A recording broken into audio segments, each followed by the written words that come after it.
అందరికీ నమస్కారం అండి. నేను మీ శ్రీ కోమలి చందు గ్రామీణ డిజిటల్ సేవలు. మరి ఆధార్ కార్డు కోసం సచివాలయానికి, మీ సేవ, ఆధార్ సెంటర్కి ఇలా క్యూలు కడితేనే ఉండేవారండి. వెళ్ళాలి అంటే ఒక రోజు పని ఆపుకుని మరీ వెళ్ళవలసిందండి. కానీ ఇప్పుడు అటువంటిది ఏమీ ఉండదని ఆధార్ కార్డు కోసం ఒక చిన్న అప్డేట్ తీసుకొచ్చారండి. మరి అది నేను మీకు చెప్తాను. అమ్మయ్య, తల్లిదండ్రులకు పెద్ద తలనొప్పి తప్పినట్టే ఇక పాఠశాలలోనే ఆధార్ అప్డేట్ జరుగుతుందండి.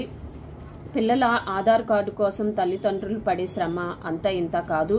పనులన్నీ మానుకొని ఆధార్ సెంటర్లలో క్యూలో నుంచొని వారి బర్త్ సర్టిఫికెట్లు మరియు ఇతర పత్రాలన్నీ దగ్గర పెట్టుకొని మరి అంతా పెద్ద ప్రాసెస్గా, మరి పైగా 5 ఏళ్ళు లోపు చిన్నారులకు బాలల ఆధార్లు మాత్రమే ఇస్తారండి. 5 ఏళ్ళ తర్వాత దాన్ని మళ్ళీ అప్డేట్ చేయాలి. అది కూడా తల్లిదండ్రులకు పెద్ద తలనొప్పిగా ఉండేది. ప్రస్తుతం ఆధార్ సెంటర్ అంటే గంటల తరబడి పడిగాపులు కాయాలనే చిరాకు కూడా అందులో కనిపిస్తుంది.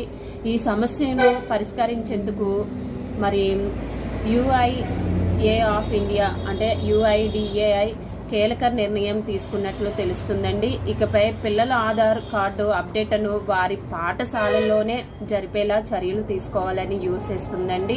దేశంలో దాదాపు 7 కోట్ల మందికి పైగా పిల్లలు తమ ఏలుముద్రలను ఆధార్ కార్డు కోసం ఇవ్వాల్సి ఉండడంతో వాటి సేకరణకు పాఠశాలలకే బయోమెట్రిక్ యంత్రాలను పంపించాలని UIDAI భావిస్తుందండి. మరి 2 నెలల తర్వాత ఇది కార్యరూపం దాల్చనుంది. దశల వారీగా దీన్ని విస్తరించినట్లు సమాచారం. ప్రస్తుతం పసికందులు మొదలు 5 ఏళ్లలోపు పిల్లలకు వారి బయోమెట్రిక్ వివరాలు తీసుకోకుండానే ఆధార్ సంఖ్యను కేటాయిస్తున్నారండి. ఎందుకంటే 5 సంవత్సరాల లోపు వాళ్ళకి వేలిముద్రలు కానీ ఐరెన్ కానీ అవసరం లేదండి, ఐరస్ కానీ. 7 ఏళ్ళు వచ్చిన తర్వాత కూడా ఇలా చేసుకునే వారి ఆధార్ సంఖ్యలో తొలగింపు జరుగుతుందండి. అయితే 5 సంవత్సరాలు 7 సంవత్సరం మధ్యలో మాత్రం వాళ్ళ యొక్క ఏలుముద్రలు ఐరస్ తీసుకోవాలని చెప్తున్నారండి.